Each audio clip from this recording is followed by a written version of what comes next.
நாம ஒரு விஷயத்த ரொட்டீனா ஃபாலோ பண்ணோம் அப்படின்னா அதுவே நம்ம லைஃப்ல ஒரு ஹேபிட்டா மாறிடும். அப்படிதான் இந்த 365 ஆப்பை நான் யூஸ் பண்ணி வாக்கிங் ஸ்டெப்ஸை வந்து கால்குலேட் பண்ண ஆரம்பிச்சேன். ஆக்சுவலி ஃபியூ இயர்ஸ் பேக் வந்து இந்த 365 ஆப்ல ஒரு பெர் டேக்கு 10,000 ஸ்டெப்ஸ் நடந்தோம் அப்படின்னா நமக்கு பாயிண்ட்ஸ் ஏறும். அந்த பாயிண்ட்ஸை வச்சு நம்ம ஃபேர் ப்ரைஸ் வவுச்சர் வந்து ரெடீம் பண்ணிக்கலாம். அப்படி விளையாட்டா ஃப்ரெண்ட்ஸோட சேர்ந்து ஸ்டார்டிங்ல ஆரம்பிச்சேன் ஸ்டெப்ஸை கால்குலேட் பண்றதுக்கு. இப்போ அது என்னோட ஹேபிட்டாவே மாறிடுச்சு. இப்பெல்லாம் ஸ்டெப்ஸுக்கு ரொம்ப கம்மியான பாயிண்ட்ஸ் தான், அதாவது பெர் டேக்கு 10,000 ஸ்டெப்ஸ் அப்படின்னா 10 பாயிண்ட்ஸ் தான் கொடுக்குறாங்க. பட் ஓகே, அந்த பாயிண்ட்ஸ் கம்மியாக இருந்தாலும் நம்மளோட லைஃப்பில் வாக்கிங் ஒரு ஹேபிட்டாக மாறினது ஹாப்பி தான்.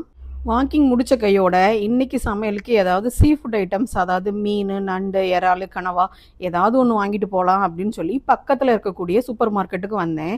இந்த சீ ஃபுட் ஐட்டம்ஸ்லாம் வெட் மார்க்கெட்டில் வாங்கினாலும் சரி, இல்லை சூப்பர் மார்க்கெட்டில் வாங்கினாலும் சரி, மோஸ்ட்லி ஏர்லி மார்னிங்கே போனோம் அப்படின்னா நல்லா ஃப்ரெஷ்ஷாக கிடைக்கும்.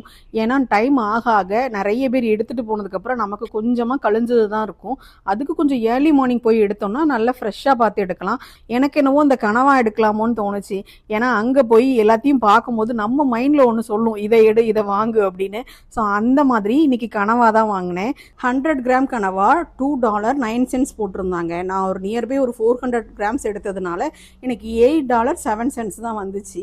இது போக வீட்டுக்கு தேவையான பால், முட்டைலாம் வாங்க வேண்டியிருந்துச்சு. அதுவும் வாங்கிட்டு வீட்டுக்கு வந்து கிளீனிங் ப்ராசஸை ஸ்டார்ட் பண்ணியாச்சு. கனவா கிளீன் பண்ணுறது கஷ்டம் தான், அதனால தான் ரெண்டு பீஸ் கனவா தான் எடுத்தேன். குவான்டிட்டி நம்ம தேவைக்கு தக்கன எடுத்தாதான் குயிக்காக, ஈஸியாக, டேஸ்டியாக சமையல் பண்ண முடியும். அப்போ தான் ஹாப்பி குக்கிங்காகவும் இருக்கும்.